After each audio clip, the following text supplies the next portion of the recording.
इस परिसर में अगर ऐसा अवसर अगर बच्चों को मिल रहा है तो परिजन भी बच्चों को निश्चित तौर पे निसंकोच यहाँ छोड़ सकते हैं।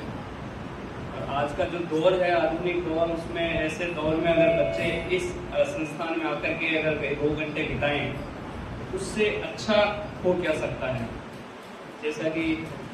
दीदी ने बताया था कि कच्चे गड़े के ये स्वरूप बच्चे हैं, और इन बच्चों का अगर मन इस परिसर में किस तरह से लगता है और क्या यहाँ से सीखते हैं, ये किसी को बताने की ज़रूरत है नहीं। तो हालांकि टोंक शहर बड़ा है, टोंक ज़िला बड़ा है, हालांकि बारिश की वजह से हो सकता है बहुत, यानी कि संख्या बहुत कम है। ऐसे अवसर के लिए या ऐसे कार्यक्रमों में संख्या बहुत अधिक होनी चाहिए, क्योंकि आज का जो दौर है उसमें परिजन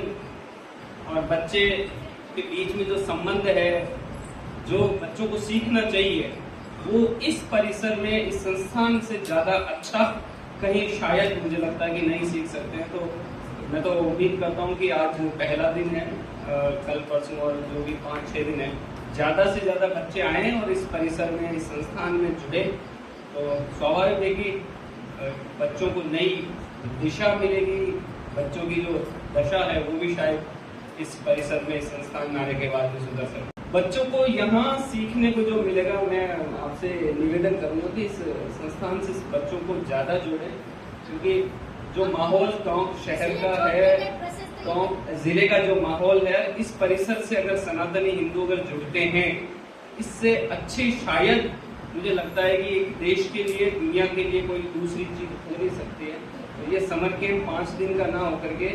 नियमित ऐसा कोई आयोजन यहाँ हो। हालांकि स्वाभाविक है कि इस संस्थान में लोगों का आना जाना या मेडिटेशन होता ही है, लेकिन बच्चों से जुड़ा हुआ कोई भी कार्यक्रम, जैसे कि शाखा लगती है सुबह अलग अलग आरएसएस में या दूसरे संस्थानों में कोई कार्यक्रम होता है, तो इस संस्थान में ऐसा कोई समय निश्चित करें जहाँ बच्चे आकर के आप लोगों से बातचीत कर सके, आप लोगों से कुछ सीख सके, क्योंकि यहाँ जो सीखने को मिलेगा वो दुनिया में कहीं पर भी सीखने को नहीं मिलेगा। आधुनिक इस दौर में बच्चे मोबाइल की दौड़ में, टीवी के सामने या कहीं पर भी रहते हैं,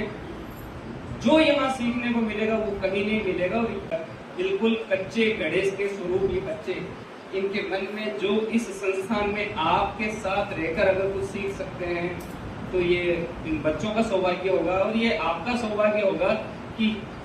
आप इन बच्चों के साथ में कुछ समय बिताएं। बहुत बहुत धन्यवाद।